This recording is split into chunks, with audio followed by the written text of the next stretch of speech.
Number 5. Let's hop right into it. Take a look inside. There is a little black here. You can see it's ribbed just a little bit, but they added a little extra flair with this, which I really like. As you can see, it has the black paper and then it has the 32 right there in red. It's like a metallic pop to it, has like a metallic tint to it. Open it up, go inside, and they actually double wrapped this pair, which is very, very nice. Shout out to Jordan Brand for the extra care on the kicks. And then here we go, the Jordan 32. This is the Rosa Caruso colorway of the shoe. I've actually put some time in, a little bit of time in these on the court, but let's take them both out of the box here and take a look, get a good look at them. Very, very nice. Now, online, there's been some back and forth online about this shoe. Some people like the way it looks. They think it's slick. They think it looks good. They think it's a modern version of a past shoe from the Jordan Brand line. But other people, they don't like it. And I feel like a lot of that, I don't want to say hate, but a lot of the regard for this shoe is because a lot of people don't necessarily like the Jordan 2. Now, I'm not necessarily a huge fan of the Jordan 2, but I don't think that it's a terrible looking shoe. It's a luxury shoe. It has a more upscale sort of look to it, especially for back when it was launched. But now they're taking that up even another level, and that's kind of the inspiration for this shoe. As they mentioned in the launch of the shoe, and I mentioned in the video of the launch of the shoe, this is more about the character of the Jordan 2, the quality of the materials, the craftsmanship of that shoe. And Jordan Brand is putting all that together with the launch of the Jordan 32. Number 4. Adapt 1.0. So let's look at this together. Here we go. Here we go. And there you have it. I'm excited. All right. So I've obviously wanted these shoes for a long time, but oh, look at that. That's a very cool pattern on there. Didn't realize it had that pattern there. Look at that. That's cool. Anyway, yeah, so didn't realize that they had that pattern. So I've wanted these shoes since they first announced them back at the Nike Innovation Summit, and now I get my hands on a pair. So I got the gray colorway, very, very clean. Nice, check that out. All right, that's one. This is number 2. And then there's actually more stuff in the box here. So the shoes actually charge, and then they have a charger in here. So let's take that out, get a look at that as well. Very cool, I'm so excited. I've been waiting for these forever. Put that over there. And then they have a card here and the charger for the batteries. So the future isn't tomorrow, it's today. Please check your Nike Plus app inbox for your HyperAdapt 1.0 manual. The manual can also be accessed at Nike.com HyperAdapt. If you have any questions about your HyperAdapt 1.0, please call us at, and then there's a phone number there, which I'm obviously not going to share. There's that there, and then there's the card over there. Can you guys over there see? Hello? Over there, can you see the card? There, it has Nike HyperAdapt right there. And then this is the other side of the card. Hey guys, over there in that camera. Here's another so you can see that. Can you see? Cool. All right, now let's put this on the ground. So I just so happened to look online, and these shoes are selling for a very, very incredible amount of money. They're going for like $2,000. I did not pay $2,000 for my pair. I got my pair for retail. So let's see. This is the charger, and the charger goes here.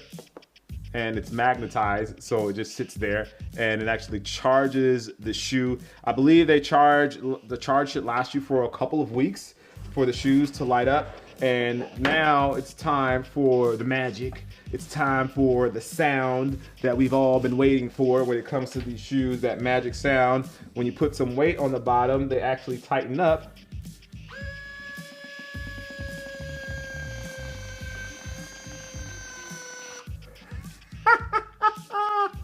That's so awesome. I love that. So they tighten up, but then you can also loosen them up. There's 2 buttons here on the side. That's the wrong one. It's just like magic. Listen to that. That is so awesome.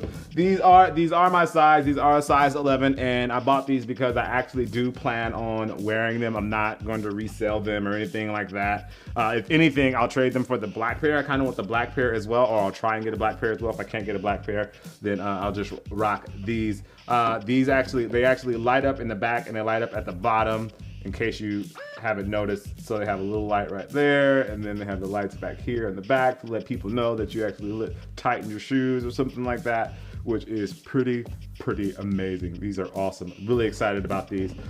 Number 3. Front also has Dornbecker on the sides there and there, and this shoe is the Air Huarache Run Ultra. This shoe sold for $14,000 at the auction, which was very awesome. So this officially is the most expensive shoe that I have personally ever unboxed. Thank you, Braylon, for giving me that opportunity. So open up the box, you see they have Braylon's information there. Very cool. So she wants to be an actress, as you saw in the video. But let's take a look at her shoes. Has Nike Freestyle paper, which is very nice, and then it actually has a freestyle sticker right here. Let me see if we can open that up. Might as well just rip it off now so you guys can see it. So they have the freestyle sticker there, and then we see the shoes. So her shoes are bright green, as you guys can see. She's a big fan of Kermit the Frog, if you couldn't tell. And so let's take a deeper look at her shoes. So while she was in the hospital, they called her Braylon the Brave, and so she elected to put Brave on the back of her shoes to kind of help tell her story. She's also a big fan of Kermit. Kermit is kind of like her, like some kids carry around blankets or they carry around stuffed animals. Hers is Kermit, and so she put Kermit the Frog right here on the tongue, which is very cool. Something very cool about these, they actually have like Kermit's fur right here on the toe box, and talking to the Nike designers, this is the first time that they've had fur like this on any Nike shoe ever. That goes to show you that they really don't tell these kids no. From what I understand, like they bring them in and they have all these materials, and this is the material that she picked that she wanted on her shoes. So she has a bit of a Kermit the Frog sort of teddy bear material right here at the toe.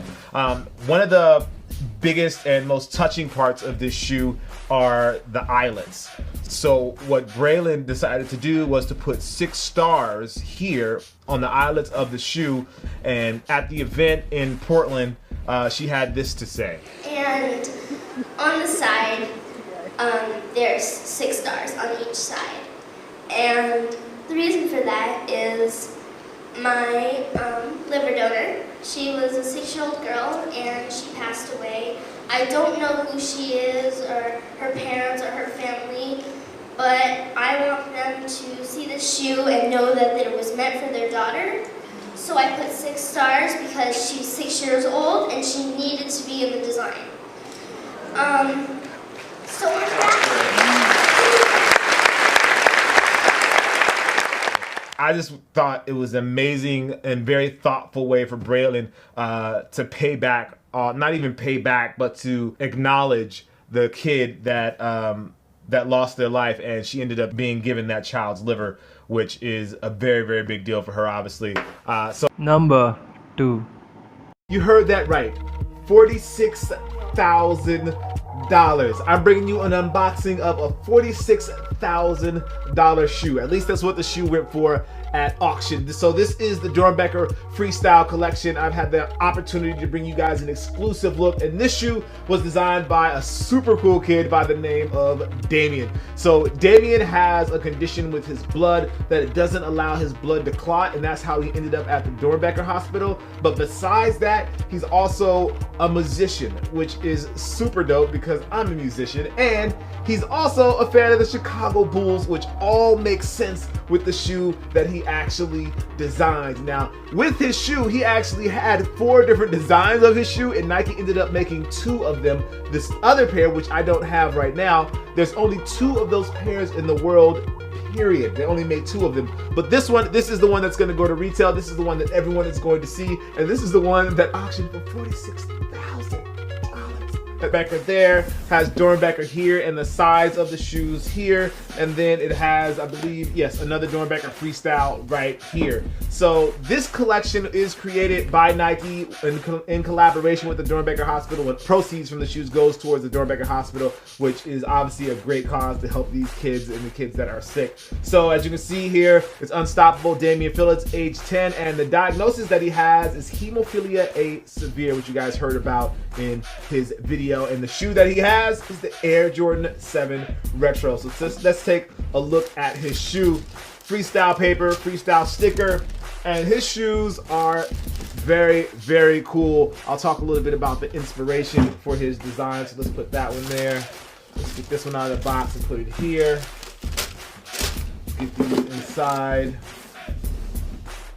So as you can see, the colors of his shoe are basically like a burgundy / red, and then there's a black. But what you don't really see is here along the overlays that it has this sort of like paisley, like a black paisley reflective sort of print that is from a guitar, which I think is very, very cool. And then obviously the gold hits. It's all about music. If you're going to go into the details here on the tongue, they have his initials, DJP, but they're not the traditional lace jewels. They're actually guitar picks, which actually makes sense because he's a guitar player. And then if you look at the heel, these are actually guitars for the little tabs here as well with the DJP. And then there's a lot of glitter popping off right here on the heel tab, which is a very, very cool touch. And then they've added some gold accents here. So they have a gold Jumpman here, which looks pretty clean. Another gold Jumpman here, which looks pretty clean. But the crown jewel of this pair and what Damian liked so much was one, well, let's just say there's two things. One, the fact that he had his own logo. So he was going crazy over the fact that he had his own logo. He was like, I have my own, I appreciate his enthusiasm because he's like, yo, I have my own logo. That's crazy. But the crown jewel of this pair is on the outsole. So if you look at the outsole, it actually has Damian in a cartoon character playing a guitar in the Jordan 7s with the number 23 on the guitar. Obviously a red guitar with his blonde hair, which I thought was super dope. So you guys can get a look there. And it says super explosive. So Damian was saying that his design is obviously influenced by Chicago Bulls, by Michael Jordan, by music and guitar, but then also a volcano, which is where the super explosive comes from when you look at the outsole. I just really love that design right there. And Damian's apparel is actually pretty sick as well. He has like these black and red hoodies and a black and red hat, and they actually have pins that go with his apparel. His whole collection is very, very clean. Big shout out to Damian for putting that all together. I love his design eye. And for those that don't know, with the Dornbecker program, the designers actually allow the kids to do the full designs. They don't tell the kids no, basically. So when the kids go in and say, hey, I want this, and I want this on my shoe, the designers say, yes, yes, yes, let's make that happen for you, which I think is awesome because it allows the kids to really display their creativity and really go and do what they want on the shoe as opposed to being given limits. And at that young age, I think it's important that you let kids know that there are no limits, that you really can do whatever you want to do. You just have to put your mind to it. And this is a physical manifestation of that. At least that is in my eye. Number 1. The Nike Mag. It's the self-lacing, high-tech shoe they imagined come to life. Kinda. So the technical magic is in the sole of the shoe there's a sensor, and on the back there are motors that are actually connected to the laces, so when they sense your weight in the shoe for the first time, they automatically tighten so that they're just snug enough to get up and go. But in case it doesn't get it perfectly right every time, which it doesn't, there are some buttons in the shoe, a green button to tighten it a bit more, a red button to loosen, and that's also how you take them off. And there's also a yellow button that can turn the lights on the shoe on and off. And it also serves as a battery check. Yes, the lights on the back here are actually a battery indicator for the shoe. These kicks are still in the green, but if you leave the lights on all day, you will kill them, and you have to plug them into a wall and charge them at night, just like your phone. But once you actually get them on, the funny thing is these moon boots actually aren't that heavy. They're really big, obviously, but they're high tops, and when you hear there's a motor and sensors and batteries in them, you expect them to be really heavy, but they're not. They're actually kind of lightweight and they're comfortable. Now, I don't know how many people would actually wear these day to day if they got them. Obviously, it's more of a collector piece, but it's just good to know that they look badass on the foot too, so you can totally bring the heat and wear them once if you're feeling lucky. So props to Nike for bringing these to life, and thanks to them for letting me try them out for a little bit. Now, I said they were kinda a real product because you can't just buy them right now. There's only 89 pairs of this first kind being made, and you can't just go out and buy them. They're going to be raffled off, so you can grab an entry for $10 if you want to try your luck. All the proceeds are going to the Michael J. Fox Foundation for Parkinson's research. But word on the street is the Nike HyperAdapt 1.0